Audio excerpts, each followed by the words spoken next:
Today we are traveling far, to the most eastern parts of the continent. The impossibly high peaks of the Kellen Mountains separate the two sides of Ethedan, and we can see that the east is home to quite a few different biomes and climates. The continent is in fact massive, so this fact should not impress you. Cold and rocky deserts in the north, turning into a vast area of marshland and grass plains, terminating into a massive swamp in the most southern part. Apart from the north, the rest of the area is rich in rivers, and a few forests are scattered near them and at the bottom of the mountains. Where there is a watercourse, there is the opportunity for human settlements, and we can find many human villages and cities along the course of the rivers. These cities are part of Saledan, a realm once divided in two, now united as one thanks to an alliance that has been formed more than 800 years ago. There are two capital cities, and each capital has a council of 3 members. Together, all 6 of them rule this vast territory. The reason we are visiting the realm of Saledan today is to meet another tribe of druids and magic users who live in these lands. They are called the Tribe of the Feathers. They are nomadic people. They move throughout these lands, always setting up their camp in specific sacred places. They move by foot and with the help of the Baxens, massive yak creatures that they also use to transport their goods. They move for many reasons. They tend to herds of sheep and goats and need to move them to always find a good pasture. They do it because of tradition. Their ancestors have always done it. It must be carried over. They also need to escape the climate events that periodically make some of the areas of the east unlivable without proper protection from the elements. This is an area of extremes. There are sandstorms raging in the north approximately every 6 months. Heavy rains often strike the coasts in the southern areas, especially during the colder part of the year. The human settlements are prepared and have good enough protection against these climate events. They had to come up with these measures to resist and exist in these lands for so many centuries. The Tribe of Feathers keeps moving, following the trails of their ancestors. The constant travel doesn't stop them from thriving. They are a numerous tribe, close to 100 elements at the time of the story, and this doesn't include the members that decided to settle and live in the villages and cities.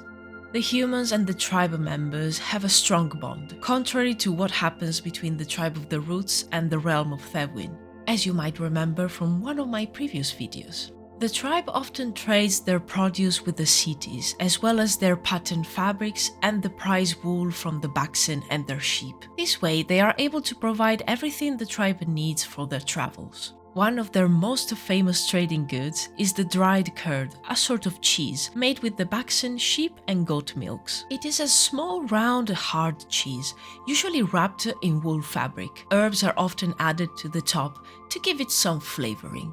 When they are able to find sugar in the cities, they can produce a sweet variant too. It is a very nutritious food that lasts for a long time, perfect for traveling. The members of the Tribe of the Feathers are almost all magic users with the various abilities, like fire and water control, tending to flora, healing, but there is one particular gift that makes them different, and that is shape-shifting.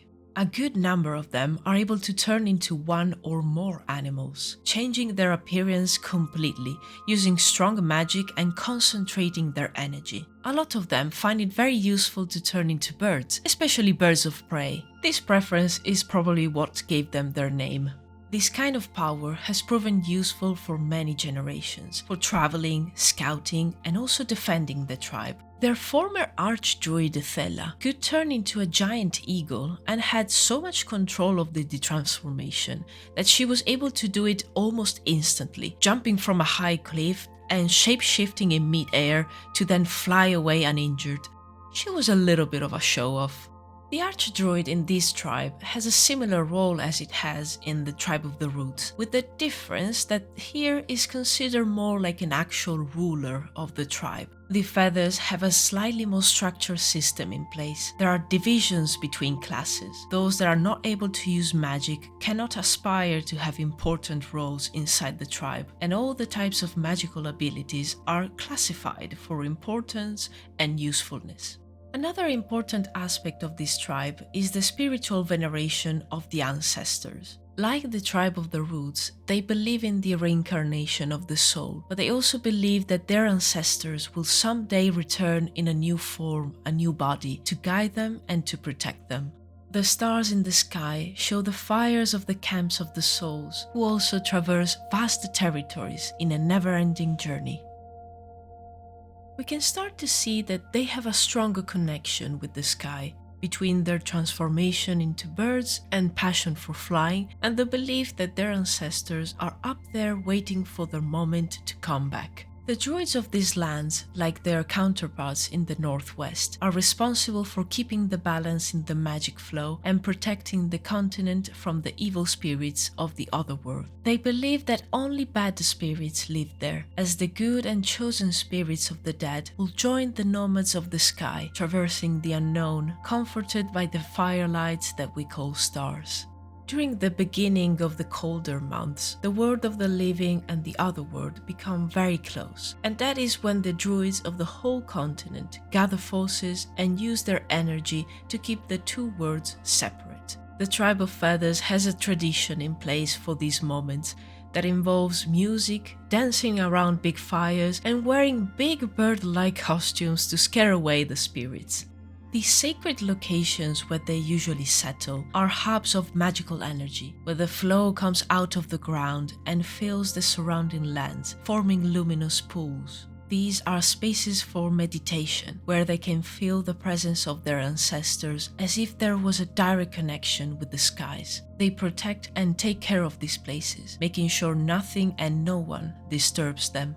And so they keep roaming, being the custodians of the immense eastern region of the continent of Ethedan, carrying on their traditions and keeping true to themselves, always refusing the technologies of the human world, but maintaining a good relationship with the cities and villages of Saladan.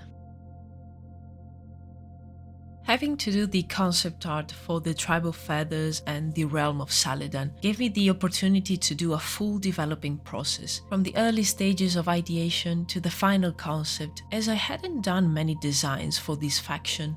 Not gonna lie, it was challenging to do everything with the video deadline looming, but I tried to keep the process fun by implementing new styles and techniques. I got to use more 3D and a little bit of Unreal Engine, which is a great thing as I want to get better and be able to use these programs for my professional work as well. This was a very brief overview of the Tribe of Feathers lore. I will surely do more videos about them in the future, as they are an interesting bunch. I hope you enjoyed the video and also getting to know more about this part of the continent. I livestream a lot of the process for the concept art in this video, so check those videos out on my channel if you want to see the full behind the scenes. Subscribe to my channel and like this video to support my project Druwides. I want to be able to make even more videos this year, so make sure you're subscribed so you won't miss any of those. To support the project even more, you can also follow me on my socials and you can join the Discord server. That was all for today's video. I will see you in the next one.